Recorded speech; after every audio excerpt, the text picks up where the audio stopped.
Niloloko ba ng Pilipinas ang mga dayuhang turista? Ito ang tanong na paulit-ulit na umiikot sa isipan ni Kelly habang nakatayo siya sa labas ng hinihintay ang kanilang sundo. Si Kelly ay isang profesional na track and field athlete na tinitingala sa Estados Unidos. Sanay siya sa bilis, sa pawis, at sa kompetisyon. Pero hindi siya sanay sa ganitong klase ng init, isang init na tila yumayakap at dumidikit sa balat, may halong amoy ng usok, dagat, at pinaghalong pabango ng libo-libong tao. Dumating siya sa Maynila na may dalang impresyon, ang Pilipinas ay isang bansang budget-friendly. Pero sa likod ng salitang iyon ay ang kanyang pangamba. Sa Amerika, ang mura ay madalas na nangangahulugang mababang kalidad.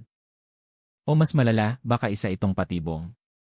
Sigurado ba kayong safe dito? Bulong niya sa kanyang mga kasama habang binabagtas nila ang EDSA. Ang traffic ay parang isang higanting ahas na hindi gumagalaw. Ang mga ilaw ng billboard ay nakakasilaw, at ang mga motorsiklo ay sumisingit na parang mga bullet train sa maliliit na espasyo. Ang kanyang mga kaibigan, na kasama niya sa trip na ito, ay tumawa lang. Ang isa sa kanila, si Sarah, ay matagal ng pangarap bumisita sa Pilipinas. Kelly, maniwala ka, sabi ni Sarah na nagniningning ang mga mata. Iba ang Pilipinas. Iba ang pagkain at lalo na ang mga tao. Sabi nila, ang hospitality daw dito ay walang katulad. Hospitality. Iyan ang salitang laging naririnig ni Kelly, pero mahirap paniwalaan. Sa mundo ng professional sports sa Amerika, lahat ay may presyo. Ang serbisyo ay binabayaran. Ang ngiti ay may kapalit na dolyar. Kung mabait sa iyo ang waiter, ibig sabihin ay nag-aabang siya ng malaking tip. Kung sobra ang asikaso, asahan mo na ang hidden charges. Bilang isang atleta, strikto si Kelly sa kanyang kinakain. Kailangan balanse. Kailangan malinis. Sabi ng isa pa niyang kasama, huwag kang mag-alala, ang Filipino food ay hindi lang lechon at prito. Sobrang daming fresh seafood at gulay. Perfect para sa diet mo. Pero habang tinitignan niya ang magulo, ngunit makulay na lansangan ng Maynila, hindi maalis sa dibdib ni Kelly ang kaba. Paano kung ang imura ay nangangahulugang marumi? Paano kung ang mababait na tao ay modus lang para makapanlamang? Ito ang kanyang unang gabi. At dito magsisimula ang kanyang culture shock. Dinala sila ng kanilang mga kaibigan sa isang kilalang heritage restaurant sa Makati. Hindi ito yung nasa loob ng mall. Isa itong lumang bahay na ginawang restaurant, napapaligiran ng matatayog na puno ng nara at kalachuchi na tila nagtatago sa inay ng syudad. Pagbaba pa lang nila ng sasakyan, naramdaman na ni Kelly ang kaibahan. Mula sa mainit at maingay na kalsada, pumasok sila sa isang lugar na amoy lemongrass at sampagita. Ang pinto ay gawa sa mabigat na kahoy at kapis. Pagbukas pa lang nito, sabay-sabay na umalinggaw-ngaw ang boses ng mga staff. Magandang gabi po. Welcome to Manila. Hindi ito yung pilit na bati na naririnig niya sa mga fast food sa Amerika. Ito ay may energetic na tono, may kasamang ngiti na abot hanggang mata. Si Kelly ay napaatras ng bahagya. Bakit ang saya nila? Tanong niya sa sarili. Anong meron? Relax ka lang, Kelly, bulong ni Sarah. Ganyan talaga dito. Agad silang nilapitan ng isang waiter, nakabarong Tagalog, maayos ang tindig, at magalang na yumuko. Table for 4 po, ma'am? Si Kelly ay nagmasid. Namangha siya sa kilos ng waiter. Sa Amerika, kailangan mo pang tawagin ang atensyon ng host o minsan ay maghintay ka ng matagal bago ka pansinin. Dito, parang hinihintay talaga sila. Inalalayan sila patungo sa kanilang mesa. Ang bawat kilos ng staff ay may grace, hindi nagmamadali pero mabilis. Pagkaupo nila, agad na may nilapag na baso. Hindi lang basta baso. May lamang tubig na puno ng yelo at may hiwa ng pipino at lemon. Service water po, nakangiting sabi ng waiter sabay abot ng menu. Nanlaki ang mata ni Kelly. Free, tanong niya. Yes po, ma'am. Unlimited, sagot ng waiter bago magalang na umalis para bigyan sila ng oras pumili. Sa Amerika, ang tubig ay madalas na tap water na lasang gamot o kaya naman ay bottled water na may presyo. Dito, ang tubig ay parang cocktail ang presentation at libre. Napatingin si Kelly sa wet wipes at alcohol spray na nasa gilid ng mesa. Libre din. Parang high-end luxury restaurant ang trato sa atin, bulong ni Kelly. Sigurado ba kayong hindi tayo gagastos ng libo-libong dolyar dito? Nagsimula na siyang magduda. Ang ganitong klaseng serbisyo sa New York o Los Angeles ay may kaakibat na mahal na bill. Kinabahan siya. Baka ito na ang sinasabi nilang tourist trap. Pinaparamdam na special ka, tapos gugulatin ka sa presyo. Habang hinihintay ang order, napansin ni Kelly ang ayos ng lugar. Ang bawat mesa ay may harang na gawa sa solihiya, woven rattan, at kahoy na may intricate carvings. Ang ganda ng dividers, puna niya. Parang may sarili tayong kwarto. Sa Amerika, sanay siya sa mga restaurant na dikit-dikit ang mesa. Yung tipong naririnig mo ang away ng mag-asawa sa kabilang table, o naamoy mo ang pagkain ng katabi mo. Dito, bagamat puno ang restaurant, tahimik. Ang mga harang ay nagbibigay ng privacy. Pakiramdam ni Kelly ay nasa isang spa siya at hindi sa isang kainan. Naalala niya ang buhay niya bilang atleta. Laging maingay. Stadium, Yewen, locker room. Laging may nanonood. Dito sa sulok ng Maynila, sa likod ng rattan divider, naramdaman niya ang kapayapaan na matagal na niyang hinahanap. Binuksan niya ang menu at muling nagulat. Wow, bulalas niya. Parang magazine. Hindi ito yung menu na puro text lang na kailangan mo pang i-Google para malaman ang itsura. Ang menu sa Pilipinas ay puno ng high-resolution photos. Bawat pahina ay may larawan ng sinigang na umuusok, ng kare-kare na makulay, ng crispy pata na nangingintab ang balat. Para kay Kelly na visual learner at maingat sa pagkain, langit ito. Alam niya agad kung ano ang orderin. Nakita niya ang chicken inasal, mukhang grilled, healthy, at maraming spices. Nakita rin niya ang ensaladang talong at sinigang na hipon. Puro gulay at seafood. Akala ko puro prito, tanong niya sa kasama. This looks incredibly healthy. Sabi sa'yo sagot ng kaibigan niya. Balanced diet is easy here. Ang mga presyo na nakalagay sa menu ay nasa Philippine peso. Agad nag-convert si Kelly sa utak niya. Wait. Tinitigan niya ang presyo ng seafood sinigang family platter.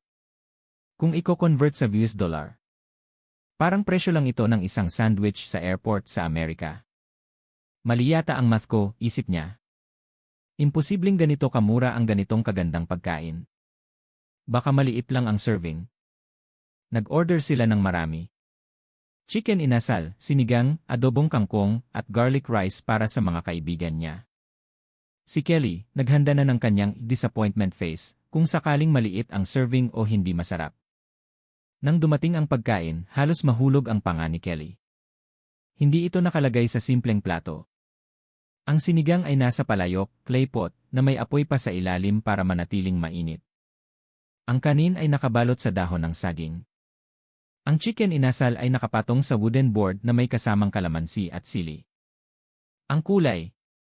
Ang pula ng kamatis, ang berde ng kangkong, ang orange ng hipon. Para itong painting. Ang ganda, hindi niya mapigilan sabihin. Kinuha niya ang kanyang phone at kumuha ng litrato. Sa Amerika, malalaki ang serving. Pero madalas ay basta na lang ibinubuhos sa plato. Dito, may art. May respeto sa pagkain. Tinikman niya ang sabaw ng sinigang. Ang asim ng sampalok ay sumabog sa bibig niya, kasunod ang anghang ng sili at linamnam ng hipon. Iba ito sa mga heavy cream soups sa kanluran. Ito ay refreshing. Malinis ang lasa. This is amazing, sabi niya habang kumakain ng chicken inasal. Ang lasa ng lemongrass at ginger ay tumagos hanggang buto ng manok. Hindi ito tuyot. Juicy at puno ng flavor. Habang kumakain, napansin ni Kelly na hindi siya busog na parang sasabog, kundi busog na masaya. Yung feeling na nutrisyon ang pumasok sa katawan niya, hindi mantika. Dito niya naintindihan ang sinabi ng kaibigan niya, sa Pilipinas, ang pagkain ay hindi lang pampawala ng gutom. Ito ay kultura. Ito ay pagmamahal. Sa sobrang sarap ng kwentuhan at tawanan, nangyari ang hindi inaasahan. Dahil sa pagiging expressive ni Kelly habang nagkukwento, natabig ng kanyang siko ang baso ng tubig. Plak! Tumapon ang malamig na tubig sa mesa. Basa ang menu. Basa ang gilid ng damit niya. Kumalat ang yelo sa sahig. Oh my God, napatayo si Kelly. Namula siya sa hiya. I'm so sorry. Sa Amerika, kapag nangyari ito, minsan ay irereklamo ka pa ng server o kaya ay matagal bago linisin. Kukuha ka pa ng sarili mong tissue para magpunas. Nagpanik si Kelly. Tumingin siya sa paligid para tumawag ng waiter. Hindi pa siya nakakataas ng kamay, may narinig na siyang boses sa likod niya. "It's okay po, ma'am. Don't worry." Isang waiter na tinatawag nilang kuya ang biglang sumulpot na may dalang tuyong tuwalya at mop. Hindi siya nakasimangot. Hindi siya mukhang inis. Sa katunayan, nag-aalala pa siya kay Kelly. "Are you okay po, ma'am? Nabasa po ba kayo?" Tanong ni kuya habang mabilis na pinupunasan ang mesa. Ang bilis ng kilos niya. Walang dabog. Pinalitan ang baso. Pinalitan ang placemat. At ang pinaka-shocking, umiti pa siya pagkatapos. "Okay na po. Enjoy your meal po ulit," sabi ng waiter at naglaho na parang ninja. Natulala si Kelly. "Anong klaseng service yon?" tanong niya sa mga kaibigan. "Sa amin, pagagalitan na ako ng mata ng waiter. Dito, parang kasalanan pa niya na natabig ko ang baso." Napaisip siya. Siguro, sisingilin nila ako para sa cleaning fee. O kaya naman, kailangan kong magbigay ng napakalaking tip para dito. Sinimulan na niyang kwentahin sa isip niya. Okay, 25% tip. Minimum. Dahil sa abala. Dito niya na-realize ang konsepto ng malasakit. Hindi lang ito trabaho para sa mga Pilipino. Likas sa kanila ang mag-alaga. Ang hospitality sa Pilipinas ay hindi training module, ito ay nasa dugo. Natapos ang hapunan. Busog, masaya, at medyo hilo pa sa dami ng nakain, kahit healthy, humingi na sila ng bill. "Bill out please," sabi ng kaibigan niya. Lumapit ang waiter at inabot ang isang maliit na folder na gawa sa katad. Kinuha ito ni Kelly.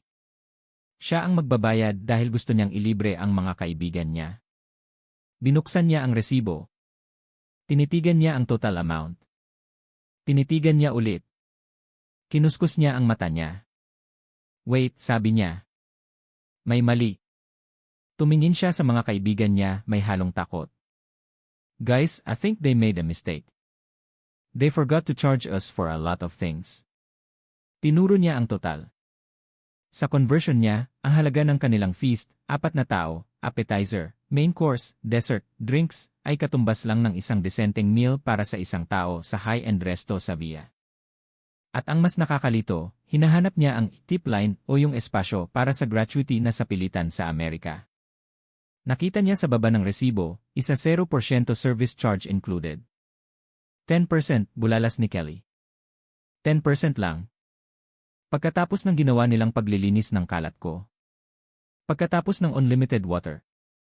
Pagkatapos ng ganitong service. Nagsimula siyang magpanik. Hindi marunong mag-math ang mga Pilipino, naisip niya. Lugi sila dito. Paano sila kumikita? Tinawag niya ulit ang waiter. "Excuse me, sir. Is this correct? Did you include the cleaning fee? The extra water? Everything?" Ngumiti ang waiter, yumiting parang sa kapatid. "Yes po, ma'am. Everything is there. The service charge goes to the staff po." But, hindi makapaniwala si Kelly. "It's so cheap." Pinaliwanag ng kaibigan niyang si Sarah, "Kelly, welcome to the Philippines. Hindi uso dito ang aggressive tipping culture gaya sa Via. Ang service charge kasama na sa bill. Yung extra service. Yung pagpunas ng tubig. Yung ngiti. Libre yon. That's Filipino culture." Natahimik si Kelly. Sa Amerika, ang bawat galaw ay may presyo. Dito, ang kabutihan ay libre. Nahiya siya sa sarili niya. Ang iniisip niyang scam o ipanloloko kanina dahil sa sobrang mura ay totoo pala. Totoong mura at totoong maganda ang serbisyo. Walang hidden agenda. Walang patibong. Ang tanging scam lang ay ang paniniwala niya na kailangan mong magbayad ng mahal para tratuhin kang tao. Nag-iwan si Kelly ng extra na pera sa folder. Hindi dahil kailangan, kundi dahil gusto niya. Pero kahit noong paalis na sila at nagpasalamat ang waiter, hindi ito tinignan ng waiter kung magkano. Masaya lang siyang nagbow at nagsabing, "Salamat po. Ingat po kayo." Paglabas nila ng restaurant, bumalik ang ingay ng Maynila. Ang busina ng mga jeep, ang init ng hangin. Pero sa pagkakataong ito, hindi na ito nakakatakot kay Kelly. Tumingin siya sa mga ilaw ng syudad. "Grabe," sabi niya. "Ang dami kong namiss sa buhay dahil sa takot." Ang akala niyang bansang manloloko ay siya pa palang magtuturo sa kanya ng tunay na halaga ng serbisyo. Ang human touch o ang pusong Pinoy. Napagtanto ni Kelly na sa Pilipinas, hindi ka lang customer. Bisita ka. At sa kulturang Pilipino, ang bisita ay pamilya. So, tanong ni Sarah habang sumasakay sila sa Grab pauwi. "Saan tayo bukas? Gusto mo ba mag-Jollibee o magbalut?" Ngumiti si Kelly, isang ngiting kasing luwag ng ngiti ng waiter kanina. "Kahit saan," sagot niya. "Basta dito sa Pilipinas. I think I'm going to love it here." At sa ilalim ng kalangitan ng Maynila, naramdaman ng isang Amerikana na kahit malayo siya sa kanyang bahay, parang nakauwi na rin siya.